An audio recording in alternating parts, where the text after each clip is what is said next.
Hello, everybody.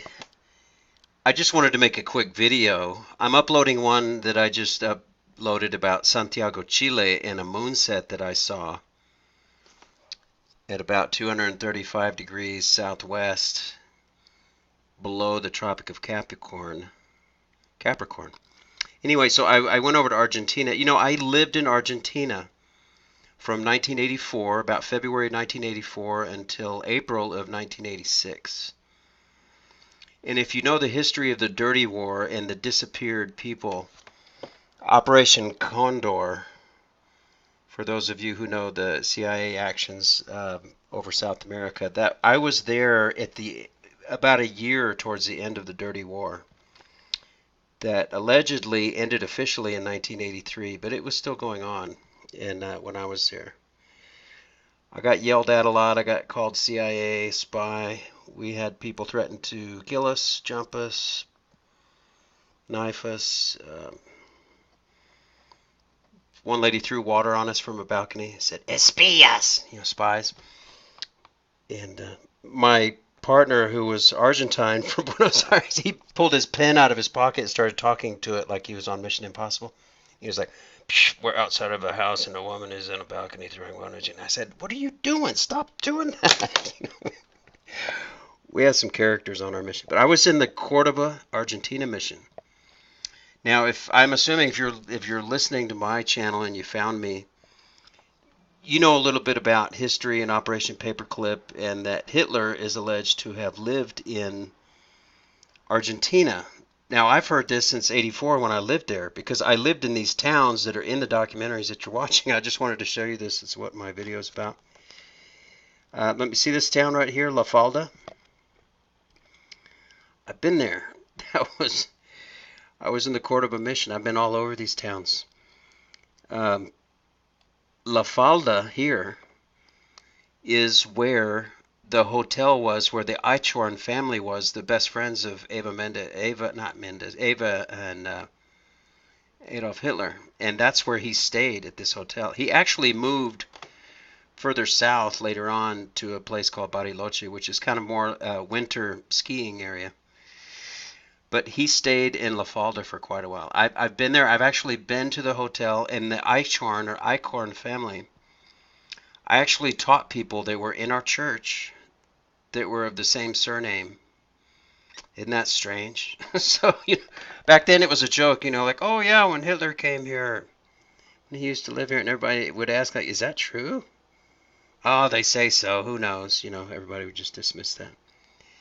But this town here, Villa Carlos Paz, that is a completely German town. I remember asking my partner I was traveling with there, I'm like, television was in German, newspapers were in German, everybody on the street was German.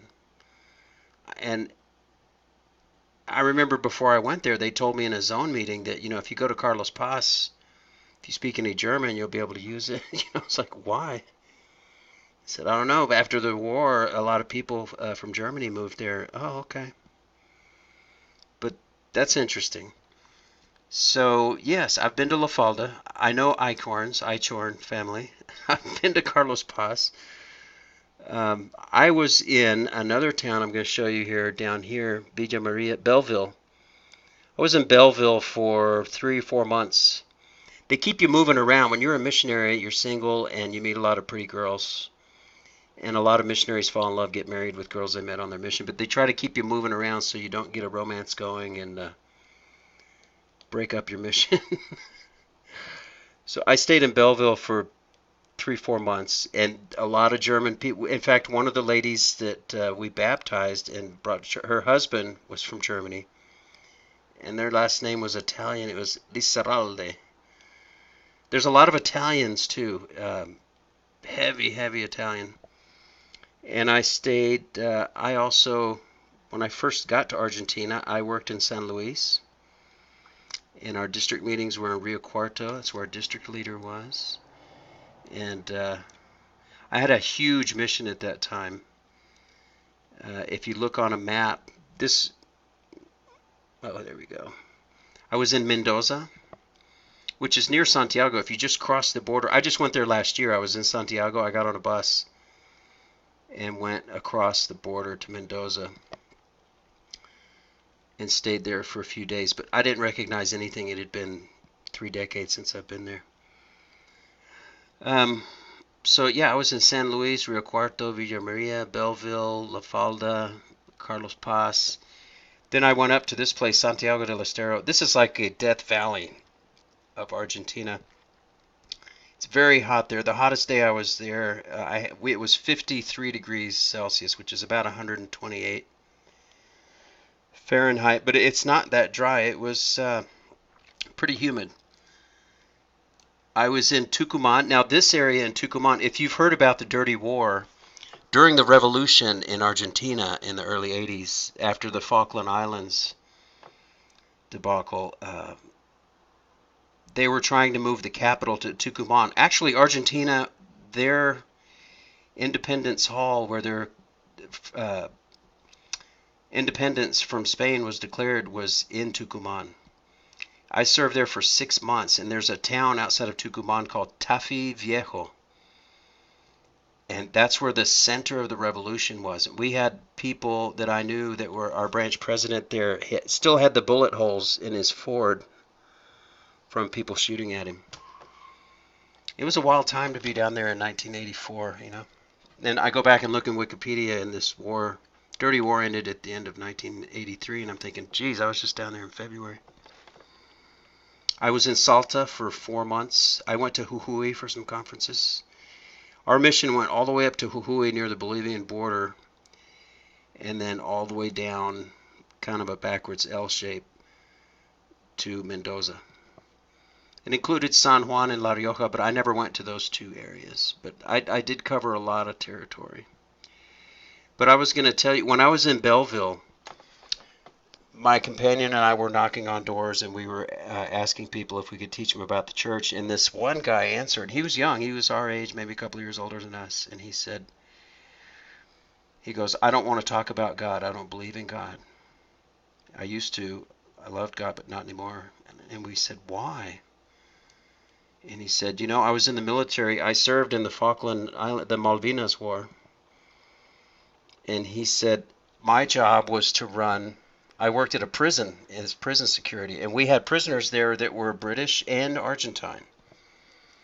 People, even Argentine soldiers that had gotten in trouble were in prison there. And he said this Jesuit priest would come in and torture the prisoners every day. This was in 1984 when I heard this, or 1985, and I was like, what? Me and my companion were like, why? And we thought, well, this must have just been some creep that needed to be busted or turned in because he was a rogue priest, you know. Why would he do that, you know? And this young man said, to me, that man represented God, and when I saw him in there doing that, I did not want to believe in God anymore, so I don't want to talk about him. We stayed and we visited that guy a few more times and just chatted with him, but we didn't bring up religion, but we maintained contact with him. But I'll have you know, at the same time I was down there, Jorge Bergoglio, the man who is the Pope now, was the Cardinal in Buenos Aires over Argentina. During that war, during the Malvinas conflict, and during the time that this man told us what he told us about the Jesuit priests at the prison with the prisoners. And now knowing what I've known and have studied, and even what you see like in the movie with Tom Hanks, the you know, the Catholic movie with Tom Hanks, can't think of the name. Remember the albino guy that was whipping himself? You know, you find out this is actually a practice and a custom within a sect of warriors that are from the Vatican. You know, it's not this rogue priest that was down in Malvinas that was just doing that because he was a pervert and bad. They all are. So that's my experience. I just wanted to show you the map of Argentina. Show you I've been to the hotel where Hitler was. I know the Eichhorn family, some people of it, and have met soldiers who worked in the Falkland Islands. And I've known of Jorge Bergoglio since 1984 when I moved to Argentina. Just some interesting history in my life. This is when I started to wake up, you know. I started hearing a lot of stories about Catholic Church in '84 that are very dark when you're in Argentina. It's very dark there. For example, there was a earthquake in, I think it was in San Juan, and in the center of town, the streets opened up, and there was a big crack in the street, and the tunnels were found, and within the tunnels, it was said that they found skeletons, and they found skeletons of females that had skeletons of embryos in them that were women that were killed and buried because they were pregnant in the tunnels that went from the government buildings to the cathedrals. Um, the stuff is all over, people. I've been hearing and knowing all, as far as what we hear about today. When people say, "What's the Illuminati?" Is it Jews? Is it the Kabbalists? Is it the Jesuits? Is it the Freemasons? I've known about this Argentine Jesuit thing since 1984. Anyway, so I'm going back in time. That was my life. Thought I'd share it with you. Thank you for coming. Please hit like, subscribe, ring the bell for notifications. I'm out.